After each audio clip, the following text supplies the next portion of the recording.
Welkom bij Lubach, mijn naam is Arjen. En vrolijk Pasen allemaal. Yeah. En natuurlijk zalig Pasen voor alle katholieken. En voor alle PSV-fans, goedemorgen.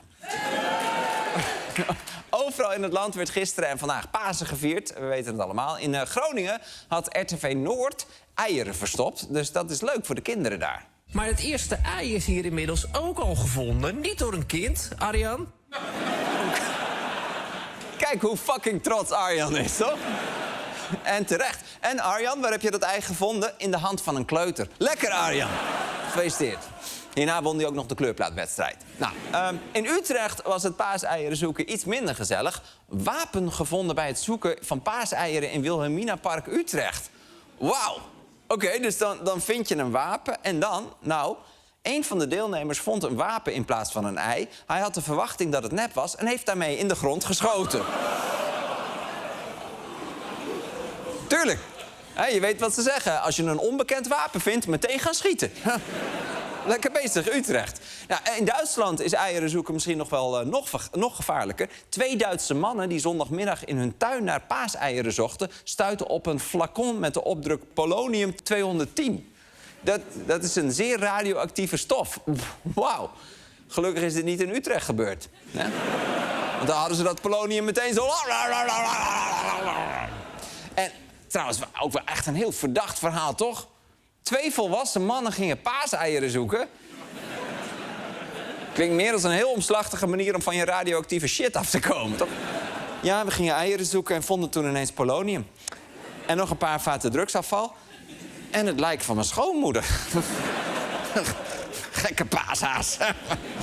En er werden niet overal eieren gezocht. In Nieuw-Leuzen hebben ze een andere traditie. Daar was het jaarlijkse eiergooi-evenement. Hier, kijk. Hola! 2. Ja, dan komen ze weer. Oh, jammer. Oh, het is gewoon echt met eieren gooien. Wat zonde dit. Ja, dit is Nieuw-Leuzen. Met Pasen smijten we met eieren... en met hemelvaart spoelen we hamburgers door de plee. Hey.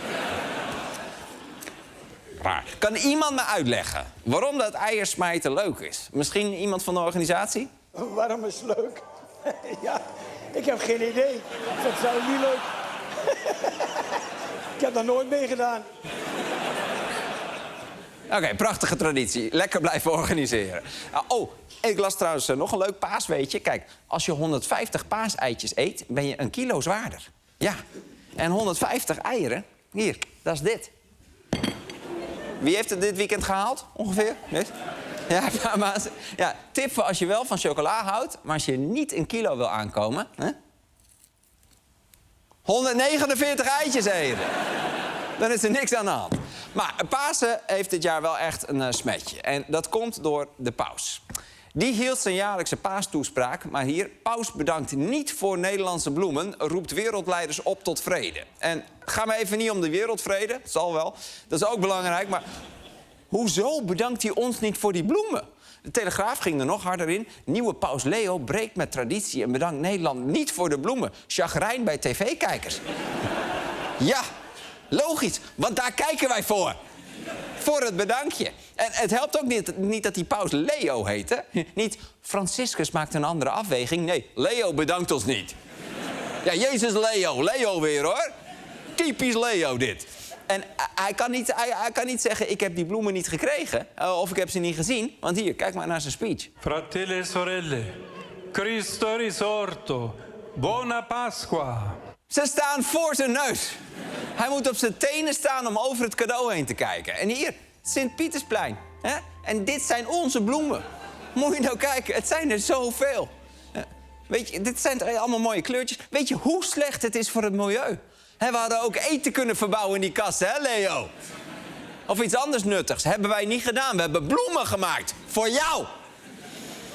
Ik merk dat ik echt een beetje boos ben. Ja, Nederland doet dit al 40 jaar. En daar worden we al 40 jaar netjes voor bedankt. En dat begon in de jaren 80 bij paus Johannes Paulus II. Hier, luister goed. Zalig Pasen. En hartelijk dank voor de bloemen. Kijk, dat is vet. En dan zat je voor de tv. En dan zei hij bedankt. En dan zei je graag gedaan, paus. En Johannes Paulus bleef dat doen tot hij al bijna niet meer kon praten. Ik wil mijn hartelijke dank dat hij uitdrukking ben voor de vrije bloem uit Nederland. Nog steeds beter dan Willem-Alexander. Je kunt ook denken, ga even rechtop zitten voor zoiets. Maar verder prima, verder prima. Nou, daarna kregen we paus Benedictus. Niet de leukste paus ooit, maar als hij een cadeautje kreeg, zei hij altijd netjes dankjewel. Zalig Pasen. Ik wil mijn hartelijke dank tot uitdrukking brengen voor de vrije bloemen uit Nederland. Hé, zo kan het ook, hè, Leo? Hallo. De volgende paus, Franciscus, die deed het in het Italiaans, maar die bedankte ons tenminste wel. Un ringraziamento speciale per il dono dei fiori, che anche quest'anno provengono dai Paesi Bassi. Ecco, un applauso ai Paesi Bassi. Zelfs applaus voor die Paesi Bassi. Hè? Want zo staan we daar bekend, hè? Als het land van Bassi.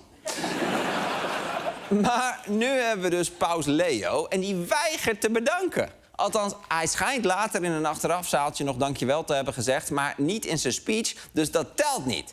Ik vind dit echt niet kunnen. Volgend jaar sturen we gewoon alleen nog maar brandnetels en berenklauwen op, toch? Urbi et orbi. Auw! Beter plan, ja, beter plan. Oké, goed. Goed. Geen normaal bedankje voor de bloemen, maar paus Leo deed nog wel een algemene oproep, namelijk stop met oorlog voeren. Ik weet alleen niet zeker of het gewerkt heeft, want niet veel later verscheen dit bericht van de president van de Verenigde Staten aan Iran. Open the fucking strait, you crazy bastards, or you'll be living in hell. Just watch. Praise be to Allah. Ja. Dit wordt geen Xenos-bordje, denk ik. Maar Donald Trump dreigt hier dus om Iraanse energiecentrales en bruggen op te blazen als Iran de straat van Hormuz niet binnen 48 uur vrijgeeft. Dat zijn burgerdoelen, dus dat zou een oorlogsmisdaad zijn. Nou, bij CNN vonden ze het nodig om de kijkers even te waarschuwen. If your children are watching, be warned, the president did not use polite language. Quote, Tuesday will be Power Plant Day and Bridge Day, all wrapped up in one in Iran. There will be nothing like it. Open the fucking strait, you crazy bastards, or you'll be living in hell. Just watch. Ja, dit is een dreigement van de president om een heel land te vernietigen. En de kinderen worden gewaarschuwd voor het woordje fuck. Oh, Amerika. En in Nederland vonden we het dan weer opvallend dat CNN fuck had gezegd. Ja, Michiel Vos live vanuit Amerika. Je hoort zelfs op CNN zeggen ze gewoon nu live het woord fuck. Dat lezen ze gewoon hardop. Dat is ook vrij ongewoon, hè? Ja. Ja, Michiel Vos, CNN zegt ineens fuck. Wat de fuck is dat voor fucking fuckzooi? Maar goed, alle tv-zenders en kranten moesten dus voor zichzelf gaan besluiten. Gaan we Trumps gescheld letterlijk voorlezen of niet? Nou, bij CNN deden ze dat dus wel. En bij ABC News dan weer niet. Trump ordering Iran to, in his words, open the expletive strait, you crazy expletive, or you'll be living in hell. Oh, vieze vuile krachtterm dat je er bent. En ook in België dachten ze, we houden het netjes. Donald Trump heeft vandaag het volgende bericht gepost op zijn sociale media. Open die zeestraat, jullie gestoorde smeerlappen. Ja, ze piepen het weg. En ze halen de letters weg. Dus heel België zit nu van, wow, wat is er afgesloten? De Frietenzeestraat? Wat? Ja, dus fuck halen ze weg en van crazy bastards maken de Belgen gestoorde smeerlappen. Klinkt ook als een Belgisch biertje van 12%, toch? Oh, mag ik een gestoorde smeerlap, alstublieft? Ja. Santé, hè? Santé. En elk land heeft zijn eigen oplossing. En het leuke is dat je op die manier allerlei nieuwe woorden kunt leren. In Duitsland werd het bijvoorbeeld dit. Öffne die verdammte Straße, ihre verrückten Mistkerlen. Mistkerl, oh, die ga ik onthouden voor op de autobaan, toch? Doe verrukter Mistkerl! In Spanje werd het abrit el puto estrecho locos bastardos. Dat is wel grappig, zo heette mijn middelbare schoolband. Hè? Ja. Ik ben el puto estrecho en dit zijn de locos bastardos! 1,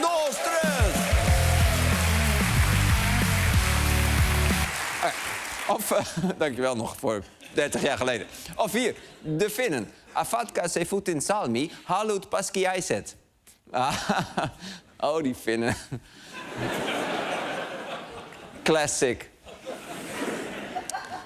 En toen was ik wel benieuwd hoe zou het beschaafde NOS-journaal dit aanpakken? Hè? Wegbliepen, beschaafde vertalingen bedenken? Open die klote straat, jullie gestoorde klerenleiers, of jullie belanden in de hel. Yes, lekker NOS. Lekker bezig.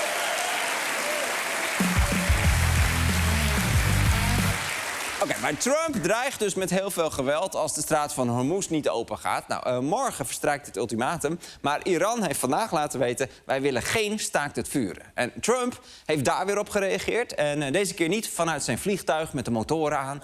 Ook niet naast een draaiende helikopter. Maar vanaf zijn paasfeestje bij het Witte Huis. If I had my choice, what would I like to do? Take the oil. Because it's there for the taking. There's not a thing they can do about it. Unfortunately, the American people would like to see us come home. If it were up to me, I'd take the oil, I'd keep the oil, and we'd make plenty of money. Wat een gezellig feest. Ik denk wel, als ik die blik zie, hè, die wil daar toch helemaal niet zijn. Die is daar puur voor het geld en om af en toe aan iets oranjes te knabbelen. Maar goed, Trump zegt dus, ik persoonlijk wil de olie pakken, maar het volk wil dat de soldaten naar huis komen. Dus die lijkt te willen stoppen met de oorlog, maar hij kan morgen natuurlijk weer het tegenovergestelde roepen. Dus een lastige situatie, of zoals de NOS zou zeggen, fucking teringzooi.